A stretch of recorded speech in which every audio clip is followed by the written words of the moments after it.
തിരുവനന്തപുരം കുറ്റിച്ചലിൽ ഭർത്തൃവീട്ടിൽ നിന്ന് 19-കാരിയെ കാണാതായതിൽ ദുരൂഹത. ഈ മാസം 18-നാണ് കുറ്റിച്ചൽ സ്വദേശി സുബഹാനയെ കാണാതായത്. ഭർത്താവും കുടുംബവും യുവതിയെ നിരന്തരം പീഡിപ്പിച്ചിരുന്നതായി ബന്ധുക്കൾ ആരോപിക്കുന്നു. 10 മാസം മുൻപാണ് ആര്യനാട് സ്വദേശി അജ്മൽ സുബഹാനയെ വിവാഹം കഴിച്ചത്. പരാതി നൽകിയെങ്കിലും പോലീസ് കാര്യക്ഷമമായി അന്വേഷിക്കുന്നില്ല എന്നാണ് ബന്ധുക്കൾ പറയുന്നത്. CCTV പരിശോധിച്ചിട്ടില്ല. മൊബൈൽ 2 സ്വിച്ച് ഓഫാണ്. ഞങ്ങൾ നമ്പർ റേസ് ചെയ്യുന്നുണ്ട്. ഞാൻ പറഞ്ഞ അവസാന കോളിൻ്റെ എന്തെങ്കിലും ഒരു തുമ്പെങ്കിലും കിട്ടിയ സാറേ എന്ന് വെച്ചാൽ ഇല്ല, ഞങ്ങൾ അന്വേഷിക്കുന്നുണ്ട്, നിങ്ങൾ വന്ന് അന്വേഷിക്കും എന്നാണ് മറുപടി തന്നത്. ഭർത്താവിൻ്റെ വീട്ടിൽ ഉണ്ടായ ആ കത്തിൻ്റെ അടിസ്ഥാനത്തിൽ ഞങ്ങൾക്ക് മനസ്സിലായ വീട്ടിൽ വളരെ ബുദ്ധിമുട്ടാണ്. എന്നെ ഇഷ്ടമില്ലാത്ത വീട്ടിൽ നിന്ന് ഞാൻ ഇറങ്ങി പോവുകയാണ്. എനിക്ക് മാനസികമായിട്ട് ഇവിടെ പൊരുത്തപ്പെടാൻ യാതൊരു നിർവാഹവുമില്ല. ദേഹഭദ്രം കാണിക്കുമെന്നും വീട്ടുജോലി ചെയ്യില്ലാതെന്ന് പറഞ്ഞുകൊണ്ട് അമ്മാവിയും ചേട്ടനും ഭാര്യയും അമ്മാച്ചനൊക്കെ നിരന്തരം കുട്ടിയെ പീഡനപ്പെടുത്തുന്നു. ശാരീരികമായും മാനസികമായും കുട്ടി നിരന്തരം പീഡനത്തിൽ സഹിക്കാൻ വയ്യാതെയാണ് ആ വീട്ടിൽ നിന്ന് ഇറങ്ങിപ്പോയിന്ന് ഉണ്ട്. വീട്ടുജോലി ചെയ്തില്ല എന്ന് പറഞ്ഞുകൊണ്ട് കൊച്ചിനെ എപ്പോഴും നിരന്തരം ഭീഷണിപ്പെടുത്തുന്നു. റിനു ശ്രീധർ നമുക്കൊപ്പം ചേരുന്നു. റിനു ശ്രീധർ, സുബാനയ്ക്ക് വളരെ ചുരുങ്ങിയ കാലയളവാണെങ്കിൽ പോലും വിവാഹം കഴിഞ്ഞ ആദ്യ നാളുകൾ മുതൽ തന്നെ പീഡനത്തിലൂടെ കടന്നു പോകേണ്ടി വന്നിട്ടുണ്ട് എന്നത് ബന്ധുക്കൾ മുന്നോട്ട് വയ്ക്കുന്ന പ്രധാനപ്പെട്ട ഒരു ആരോപണമാണ്.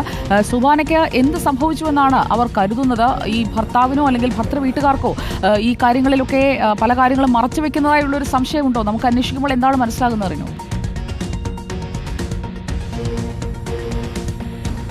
സുജയ, 10 മാസങ്ങൾക്ക് മുമ്പാണ് ആര്യനാട് ITIക്ക് സമീപം താമസിക്കുന്ന അജ്മലിനൊപ്പം ഈ സുബ്ഹാന, അന്ന് 18 വയസ്സ് കഴിഞ്ഞതേ ഉള്ളൂ, പ്രണയിച്ച് ഇറങ്ങിപ്പോകുന്നൊരു സാഹചര്യം ഉണ്ടായത്. പിന്നീട് വീട്ടുകാർ വിവാഹം നൽകുകയും ചെയ്തു. അതിനുശേഷം ഇപ്പോൾ 10 മാസത്തിന് ശേഷം ഇപ്പോൾ 19 വയസ്സൊക്കെ തികയുന്നു. ഈ സാഹചര്യത്തിലാണ് കഴിഞ്ഞ 18-ാം തീയതി രാത്രിയോടുകൂടി സുബ്ഹാനയെ വീട്ടിൽ നിന്ന് കാണാതായി എന്നുള്ള വിവരം ഈ സുബ്ഹാനയുടെ ഭർത്തൃ വീട്ടുകാർ അറിയിക്കുന്നത്. തുടർന്ന് 2 വീട്ടുകാരും ചേർന്നാണ് ആര്യനാട് പോലീസ് സ്റ്റേഷനിൽ പരാതി നൽകുകയും ചെയ്തത്. പക്ഷേ പരാതിയിൽ കൃത്യമായിട്ടുള്ളൊരു അന്വേഷണം നടക്കുന്നില്ല എന്നുള്ളതാണ് ആക്ഷേപമുയരുന്നത്. ഇന്നിപ്പോൾ 5 ദിവസം പിന്നിടുകയാണ്. സുബ്ഹാന അർദ്ധരാത്രിയോടുകൂടിയാണ് വീട്ടിൽ നിന്ന് ഇറങ്ങിപ്പോയതായി സംശയിക്കുന്നത്. എവിടെ പോയെന്നോ ഈ പെൺകുട്ടി എവിടെയാണെന്നോ ഒരു വിവരവുമില്ല. പക്ഷേ ഈ സുബ്ഹാന വീട്ടിൽ ഒരു കത്തെഴുതി വെച്ചതിന് ശേഷമാണ് പോയത് എന്നുള്ളതാണ് പോലീസും പറയുന്നത്. ഈ കത്തിൽ പറയുന്നത് തൻ്റെ ഭർത്തൃ വീട്ടുകാർ വലിയ രീതിയിൽ പീഡിപ്പിക്കുന്നു എന്നുള്ളതാണ്. ഇനി ഇവിടെ തുടരാൻ വയ്യ, ഞാൻ ഇറങ്ങി വന്നതുകൊണ്ട് തന്നെ എൻ്റെ സ്വന്തം വീട്ടിലേക്ക് പോകാനും വയ്യ, അതുകൊണ്ട് ഞാൻ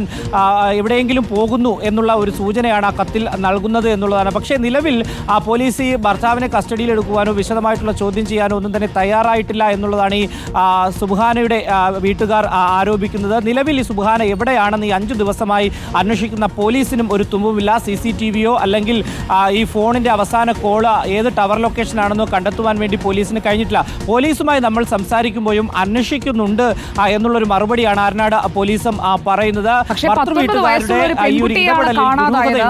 കുടുംബം പോലീസിന്റെ അന്വേഷണം കാര്യക്ഷമമല്ല എന്ന് പരാതിപ്പെടുന്നുണ്ട്. കാണാതായി ഇത്ര ദിവസമായിട്ടും എന്തുകൊണ്ട് കൃത്യമായ ഒരു അന്വേഷണം നടക്കുന്നില്ല?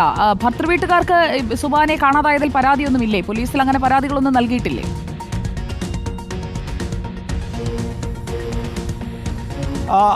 സുജയ, തീർച്ചയായും ഭർത്തൃ വീട്ടുകാർ കൂടി ചേർന്നാണ് ആര്യനാട് പോലീസിൽ ഈ ഭാര്യയെ കാണാനില്ല എന്ന് ചൂണ്ടിക്കാണിച്ചുകൊണ്ട് ഈ അജ്മൽ കൂടിയാണ് പരാതി നൽകിയിരിക്കുന്നത്. ഈ താലിയും, അതായത് ഈ അജ്മൽ വിവാഹം കഴിച്ച താലി ഉൾപ്പെടെ ഊരി ഈ വീട്ടിൽ വെച്ചതിന് ശേഷമാണ് പോയത്. ഏതെങ്കിലും ഒരു യത്തീംഖാനയിൽ അല്ലെങ്കിൽ ഇവരുടെ ഈ സന്യാസ ജീവിതം ഇസ്ലാം മതവിശ്വാസം അനുസരിച്ച് കഴിയുന്ന അങ്ങനെയുള്ള സ്ഥലങ്ങളിൽ എവിടെയെങ്കിലും പോകുന്നു എന്നാണ് ആ കത്തിൽ സൂചിപ്പിച്ചിരുന്നത് എന്നുള്ളതാണ് നമുക്ക് ബന്ധുക്കളിൽ നിന്ന് മനസ്സിലാക്കാൻ വേണ്ടി കഴിയുന്നത്. എന്തായാലും പോലീസ് കാര്യമായി അന്വേഷിക്കുന്നുണ്ട് എന്നാണ് നമ്മളോട് പറയുന്നത്. പക്ഷേ ഒരു കൃത്യമായിട്ടുള്ള ഒരു അന്വേഷണം നടക്കുന്നില്ല എന്നുള്ളതാണ് ബന്ധുക്കളൊക്കെ തന്നെ ആരോപിക്കുന്നത്. ഇന്നിപ്പോൾ 5 ദിവസം പിന്നിടുന്നു. 19 വയസ്സുകാരിയായിട്ടുള്ള ഈ പെൺകുട്ടി എവിടെയാണെന്ന് വീട്ടുകാർക്കോ പോലീസിനോ നിലവിൽ ഇതുവരെയും വ്യക്തതയില്ല. സുജയ.